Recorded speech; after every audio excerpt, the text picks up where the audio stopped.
Well, hey there, everybody. We're going to keep it really conversational, so I'm sure you can all hear me. I'm going to keep the mic, though, because it's been a lot of meetings. I was talking with somebody a little earlier. This is an intense time of year for anybody who's doing a product. So we've been in a lot of meetings. So actually, hey, AJ, could you give me a glass of water? Yes. Thanks. So how many of you have already launched your business? Okay, come on, raise them high, proud, come on, right? Launching a business is not for the faint of heart, right? Come on, like seriously. Confession time, it's hard, you know? So tonight we're gonna talk about how do you scale a business without losing your soul. And I think it's really important, thank you, to keep that context, because a lot of people think that when you scale from being an artisanal business into something that actually is a sustainable company, that you have to sell out. How many of you have that idea? If you're going to grow your business, you might have to make some compromises you're not happy about. Yeah? So here's the real deal. If you know the vision and the value system that you want for your business, you actually lose the soul of the company when you make compromises, okay? So we've got a little handout somewhere here. Here we go. If you want to follow along, you want to take notes, you want to write ideas, you'd be happy to take, grab one of these. It's a fill in the blank. This is interactive, okay? And we've got some other things that will make it really fun for you, including how many of you would like to be in a major magazine publication, like Entrepreneur Magazine or Inc. or any of those guys for $0 out of pocket. Anybody want that? That sounds pretty good. We actually have how you can do that on a handout I'll give you later. So scaling your business without losing your soul, or as I prefer to call it, while keeping your soul, takes 4 main areas of your business, okay? And so I want everybody to grab a pen, and I'm gonna run through this really quickly, and this is really interactive. So if you have a question, we'll take care of it, right? I want you to get value tonight, because this is about what you're gonna do tomorrow.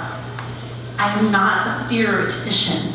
We are a let's get results. Products to Profits is a consulting company. We specialize in working with physical consumer product businesses. We've worked on lines that did $300 million in sales in 3 years. We've worked on things where they were losing major accounts, they needed to turn it around. Instead of going $1 million to zero, it went $1 million to $2 million a year, right? So this is where, ask your question, get value for yourself, and we'll move in a really joyful way tonight. So there's 4 areas, like I said. First one, in that blank next to the number 1, I want you to write good product. Notice I did not say great product. I said good product.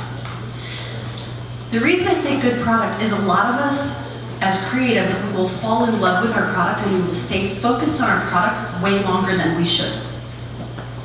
Like, oh, you gotta get it right, you gotta get it just perfect and just perfect and just perfect and just perfect, and you never move to frickin' sales, okay? So one of the big mistakes is you have to know when to transition to the next part of your business, because that is the thing that puts fuel in your gas tank, called money and revenue and product testing, all of those pieces. So when you're scaling your business, you have to have a good product, all right? So how do you define good product? Anybody want to know? Right? For anyone who's making a food product, does your recipe scale? Does it keep the same mouthfeel, the same texture, the same consistency? If it is a physical, touchable thing like a planter, is the quality consistent, right? Does it appeal to the market that you're trying to appeal to? Is part of being a good product. You can make a great product and have 0 people want it, and in my opinion, that's a dog. And I come from a design background. I know it sounds really harsh. I have a Bachelor of Fine Arts. Any other artists in the house? Originally painting majored right here. I use design every day in our business, and we do it in service to making a difference for people's lives, right? So it's a context, and it's about having creativity fully harnessed in the world. So I don't have an MBA. You don't need one. You can have a really successful business without it. Does that sound good? Okay. I'm going to have them turn this down. Is anybody else hearing feedback on the mic? Okay. Cool. Number 8. So another way to look at your good product would be, do you have enough shelf life for a large market? So I want to know who's in the room. How many of you have a food product? Anybody? Okay. How many of you have a tangible, touchable thing like a planter or a bag okay? Great, so we don't have shelf life issues with that. There we have more materials testing. If you're gonna sell to, say, who wants to sell to like a QVC or an HSN, or you think you might at some point down the road? Anybody? Okay, so how do you wanna make more sales? Kind of this is a good question, right? I'm gonna do a little segue here. So, how do you want to make more sales is how do you increase the conversion of the number of people that come to your booth? Anybody who has a physical, touchable thing, are you already exhibiting somewhere? Like the maker fairs and artisanal events, etc., right? Okay, so how do you convert more is probably a good question to answer, right? We'll get to that tonight. Cool? All right, so does your product scale? Means can you actually produce more? So if you're making it by hand, how do you make more is a really key part of your scalability. And how do you make more is going to get to number 3, okay? So we'll come to it. One of the big pieces about scaling your business is your packaging, okay? Like I said, come from a deep design background, and your packaging is part of your product. I've actually brought a couple samples to kind of demonstrate this. So here's a before, right? This is a product that was selling in one store. So this is a before. This is a bungee cord tie-down item, okay? The packaging is part of the product, it's part of the pricing, it's part of everything. No stores wanted to carry it for more than $12.99 retail, which is it was very difficult math, it didn't work. Change the packaging to something that has a lot of impact. This is now a $19.99 item, and it's selling out on QVC, and they've got a factory in Oregon that they're running, and they employ people, and they're making a difference. They're actually employing 30 people. So the difference on this packaging, do you want to know how much it costs? Difference? Anybody? The difference between a package that is solid and tangible, this is 40 cents more packaging cost than this. 40 cents difference, and it made the difference of about $8 per unit in retail. So you can really see that your packaging influences the profit margin that you're gonna make, okay? So it's extremely important. Anybody want to know the magic test to find out if your packaging is good? Okay, anybody? Come on, you gotta raise your hand. Who wants to know? Okay, somebody want to play? I need a volunteer. I'll do it. Okay, so when you're looking at packaging, there's the magic squint test. So what we're gonna do is, I'm gonna actually do it with this one. Okay, so I'm gonna do it with the before package. So when you're doing your packaging work or you're thinking about it, notice kind of the distance I'm standing from you. What's your name? Okay. Ken. Okay. So when you have packaging and you're trying to decide, does it have enough impact? You want to stand about this far away, which is somewhere between 4 and 6 feet, because that is how far away your consumer is the first time they see your booth, right? And they're deciding, do they want to stop? So they're walking through the market, and so Kenny, what I want you to do is you're going to close your eyes, and in a minute I'm going to ask you to open your eyes, and you're going to tell me what you see. about the package, okay? And it's gonna be right in front of my voice. So on the count of 3, 1, 2, 3. What do you see? So I see Actually, that took too long. He would not have stopped at your booth. So he didn't even interact with the product because literally you have about 1001, 1002, 1003, 1004. I'm gone. And it's like, wow, that's shocking, right? Like, it's that important. So let's try it with this one. So we're gonna do the same thing, okay? Close your eyes. 1, 2, 3, open your eyes. see the logo. Yeah, he got the name of the product, right? What's really intriguing is when we did this packaging project, how many of you think that this product is a lot bigger than this first before, right? It looks massively bigger. In terms of a store's perception and their what's called dollars per square foot, these are almost identical size packages. What happens is the optical illusion of this bag erases that section of the package in your mind, right? So the optical illusion says this part of the package doesn't matter.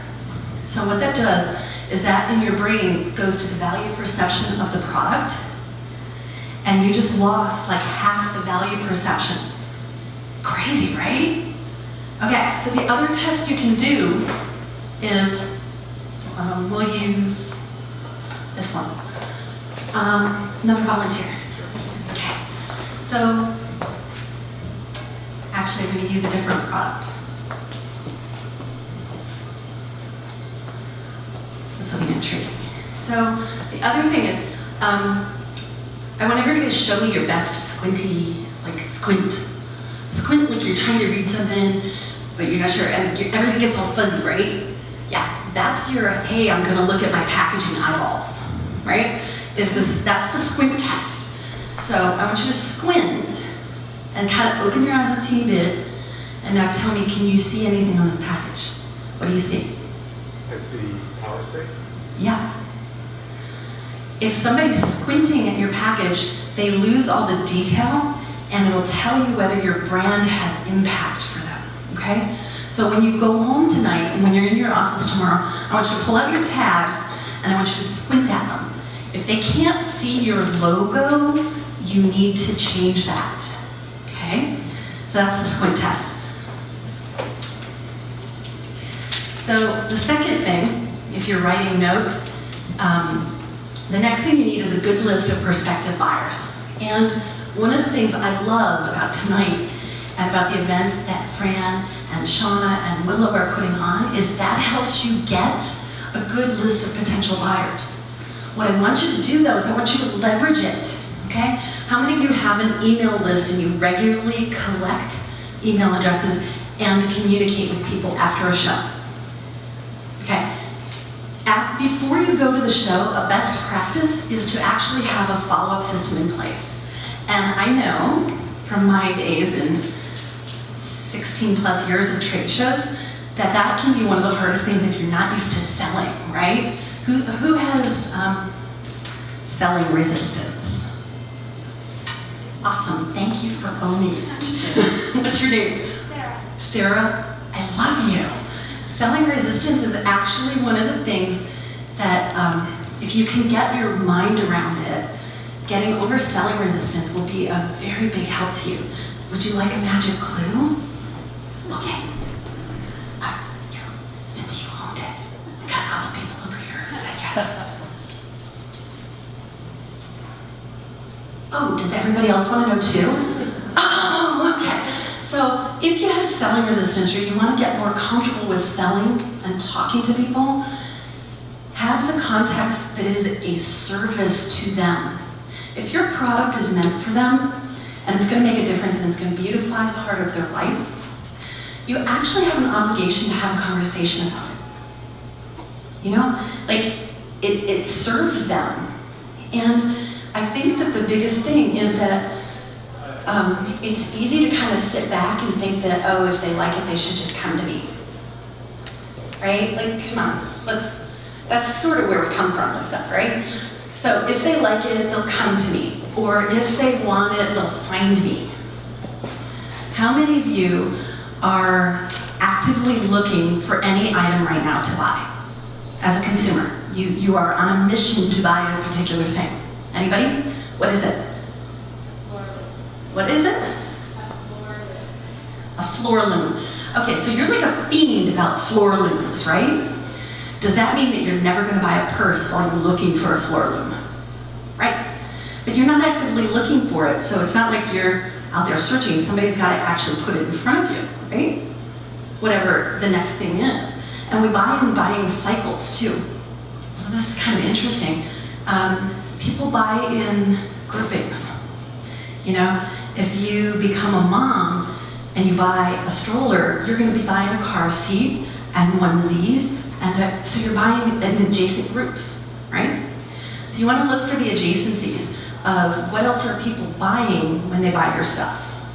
Okay, there's a lot we can say about sales, but a good list of prospective buyers is action item number 2, and that requires that you actually talk to people. Even in the online selling world, you gotta still talk to people. It just looks different, okay? So would everybody please raise your right hand, unless you're writing. Raise your right hand. Hi, everybody, raise your right hand, okay? And repeat after me. I promise. Actually, we're gonna do this. Amy Wenslow, insert your own name. I promise at the next event, I will talk to people. And there will not be a chair in my booth. Okay? My butt will lean on the table very graciously. I might have a bar stool height, okay? So my butt, you'll come on, repeat after me. My butt will lean gracefully on a table, maybe. Ready? Or a bar stool, and I promise to open my mouth, smile, and say hello. Okay, everybody? Yes. Cool. All right, great. You just got over your selling resistance, because that's really what it starts with, is figuring out who wants your stuff. Yeah. Can I please add with that? Sure. You have to give your phone to a friend, and you can't trust yourself to not look at it while you're in your booth. Oh my gosh, there's nothing